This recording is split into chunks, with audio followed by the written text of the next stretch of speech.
To be yourself or not to be yourself? That is the question. Hello. All of us constantly pretend. Shakespeare wrote, "All the world's a stage." However, that was in the context of a nihilistic speech that makes Radiohead sound like they're singing Happy Birthday. We're always presenting versions of ourselves. You don't act the same around your mum as you do with your friends.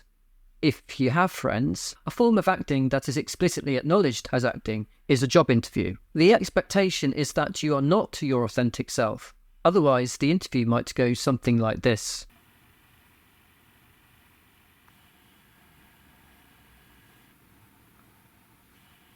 So, tell us a bit about yourself.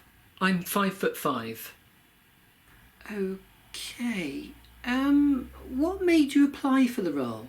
The job specification was unusually clear, and I need money to pay for food. Can you tell us about a particular strength or skill that you have? Making YouTube videos about autism and my autistic experiences. How will that help you as an administration assistant? I have absolutely no idea. Where do you see yourself in 5 years' time? It's impossible to say. It's literally impossible to say.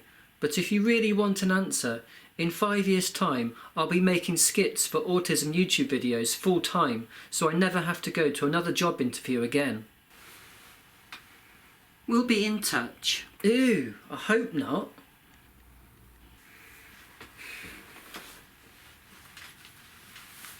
Talking of work, have you ever had to do a role play as part of a team building exercise or training? I'm role playing as soon as I enter the building. Every interaction I have is an anxiety-ridden realm of possibilities. Even someone saying hello to me is a cue for my poor brain to get itself stressed. How do I say hello back? Am I smiling when I say it? Do I wave?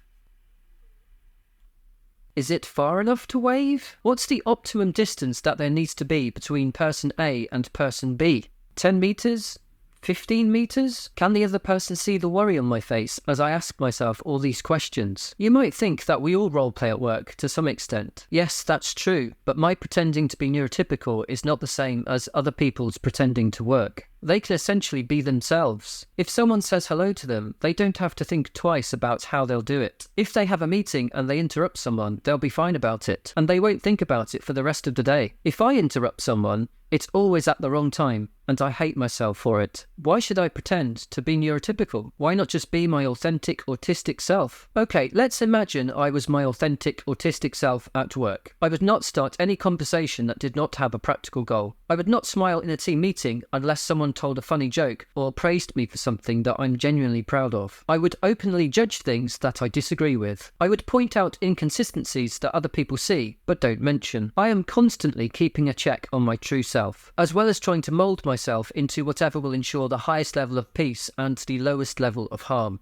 You might say that we all do that. Really? Do you really think that most people have the sort of thoughts that I'm trying to articulate now? Autistic masking is not the same as slightly adapting who you are. Telling your nan that the socks she bought you for Christmas are nice when they're actually rubbish is not the same as consciously telling your legs and your shoulders and your eyebrows how to move. Going to the pub when you don't really feel like it is not the same as going to any other place and assessing the entire environment for the smells and the sounds and anything else that might make you anxious. While neurotypical people get anxious about things, they're more inclined to have this philosophy: whatever will be, will be. No, I don't want to leave things to chance. What if something bad happens? I want to make sure that things go as smoothly as possible. I need to prepare. This applies to buying a loaf of bread from the local shop and all the tasks that I need to do at work. As I said, I need to know how to say hello. I need to have a plan A and a plan B. I'd have plans going right up to Z if it wasn't for the letters A, D, H and D again. Probably a topic for another video. There are 5 people in the whole world with whom I can be my authentic autistic self. My wife, my kids, and my friends Alex and Paul. My wife and kids are used to me speaking in a barely audible monotone. They're used to me wearing the same 3 hoodies, sometimes at the same time. They're used to me being hunched over a laptop writing a YouTube video or a music review or a poem or an email about Gaza. With Alex and Paul, I can talk about autism or music or anything else that I'm interested in, and I won't feel anxious about being judged for what I'm saying or how I'm saying it. With every other human being on the planet, I cannot be my true, authentic self because I'm scared that I'll offend them or bore them or they'll just think I'm weird. Actually, there's not much I can do about that. How is it that people can instantly detect that I'm different when for 40 years no one, not even medical professionals, realised that I'm autistic? Again, one for another video. So if you're not in that group of 5, I'm sorry. I'm sorry for the times that I said the wrong thing, or looked at you the wrong way, or didn't wave at you because I was too busy thinking how I should wave to you. And I think therein lies the point. I'm constantly thinking,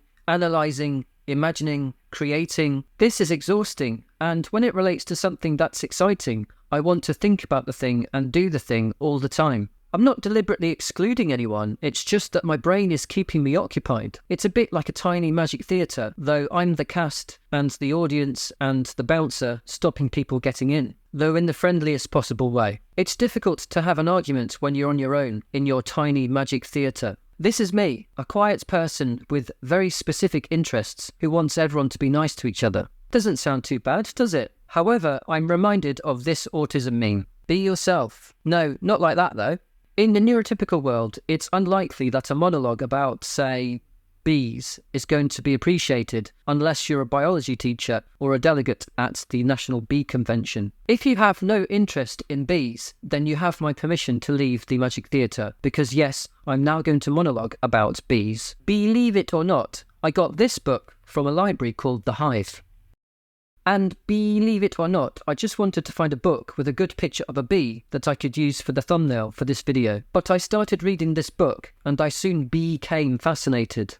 Virgil, who lived in 70 to 19 BC, had a notion of a commonwealth of bees, where all's the state provides for all.